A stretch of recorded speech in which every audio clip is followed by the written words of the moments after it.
महाराज की दिव्य कथा। जो भक्त इस कथा को सच्चे मन और श्रद्धा से सुनते हो तो शनिचरा महाराज जी सारी ग्रह एवं हानि से बच सकते हैं और सारे कार्य सफल होगा। चलिए शुरुआत करते हैं।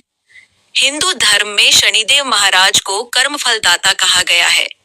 वे सूर्य देव और छाया माता के पुत्र हैं।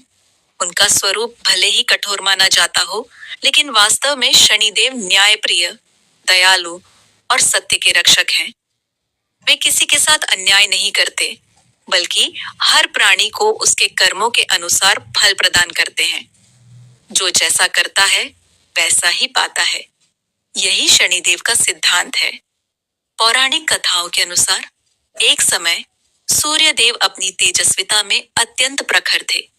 उनकी पत्नी संध्या देवी उस तेज को सहन नहीं कर सकी और अपनी छाया को वहीं छोड़कर तपस्या के लिए चली गई।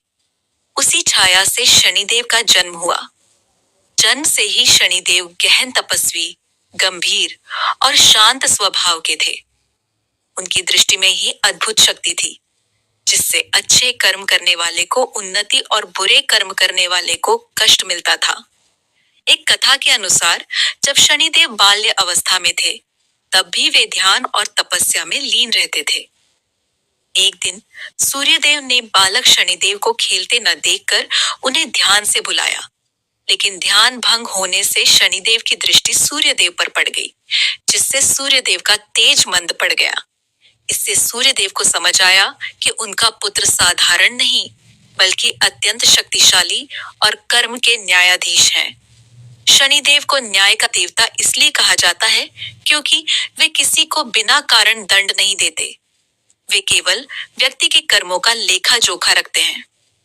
यदि कोई व्यक्ति सत्य, धर्म, सेवा और करुणा के मार्ग पर चलता है, तो शनिदेव उसके जीवन से संकट हर लेते हैं। वहीं जो अहंकार, छल, कपट और अन्याय करता है, उसे शनिदेव के प्रकोप का सामना करना पड़ता है। एक प्रसिद्ध कथा राजा विक्रमादित्य से जुड़ी है।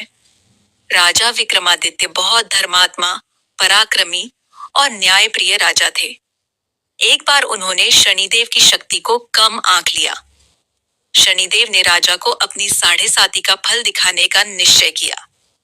शनिदेव की कृपा हटते ही राजा का राज्य, वैभव और सम्मान सब चला गया। वे जंगलों में भटकने लगे, कष्ट झेलने लगे, यहाँ तक कि उन्हें कठोर परिश्रम करना पड़ा। लेकिन इन सभी कष्टों में भी राजा विक्रमादित्य ने धर्म और सत्य का मार्ग नहीं छोड़ा। उन्होंने कभी अधर्म नहीं किया, कभी किसी को धोखा नहीं दिया। वर्षों बाद जब शनिदेव की 7.5 समाप्त हुई, तो शनिदेव राजा के सामने प्रकट हुए और उनकी परीक्षा लेने के लिए क्षमा मांगी। शनिदेव ने राजा को पहले से भी अधिक वैभव, सम्मान और यश प्रदान किया। इस कथा से यह शिक्षा मिलती है कि शनिदेव कष्ट देकर भी मनुष्य को सुधारते हैं, तोड़ते नहीं। एक अन्य कथा भगवान हनुमान जी से संबंधित है। कहा जाता है कि एक बार रावण ने शनिदेव को बंदी बना लिया था और अपनी लंका में कैद कर लिया। शनिदेव अत्यंत कष्ट में थे। जब भगवान हनुमान लंका पहुंचे, तो उन्होंने शनिदेव को मुक्त कराया। प्रसन्न होकर शनिदेव ने हनुमान जी को वरदान दिया कि जो भी भक्त शनिवार के दिन हनुमान जी की सच्चे मन से पूजा करेगा, उस पर शनि की पीड़ा कम होगी। तभी से हनुमान जी की पूजा शनि दोष से मुक्ति का उपाय मानी जाती है। शनिदेव का वाहन कौआ है, जो सतर्कता और कर्म का प्रतीक है। उनका नीला या काला वस्त्र जीवन की गंभीरता और रहस्यमय न्याय को दर्शाता है। शनिवार का दिन शनिदेव को समर्पित है। इस दिन तेल का दीपक जलाना, काले तिल, उड़द, लोहे का दान करना और गरीबों, श्रमिकों, अपंगों की सेवा करना अत्यंत शुभ माना गया है। जो व्यक्ति शनिदेव से भयभीत रहता है, वह वास्तव में उनके स्वरूप को नहीं समझता। शनिदेव अत्यंत करुणामय हैं। वे मनुष्य को कष्ट देकर उसकी आत्मा को शुद्ध करते हैं, उसके अहंकार को तोड़ते हैं और उसे सही मार्ग पर लाते हैं। उनके द्वारा दिया गया कष्ट भी अंततः कल्याणकारी होता है। शास्त्रों में कहा गया है कि शनिदेव की सच्ची पूजा बाहरी दिखावे से नहीं, बल्कि अच्छे कर्मों से होती है। माता पिता का सम्मान, गुरु की सेवा, गरीबों की मदद, ईमानदारी से जीवन यापन, यही शनिदेव की सबसे बड़ी आराधना है। अंत में यही कहा जा सकता है कि शनिदेव महाराज न्याय के देवता हैं, दंड के नहीं। वे हमें हमारे कर्मों का दर्पण दिखाते हैं।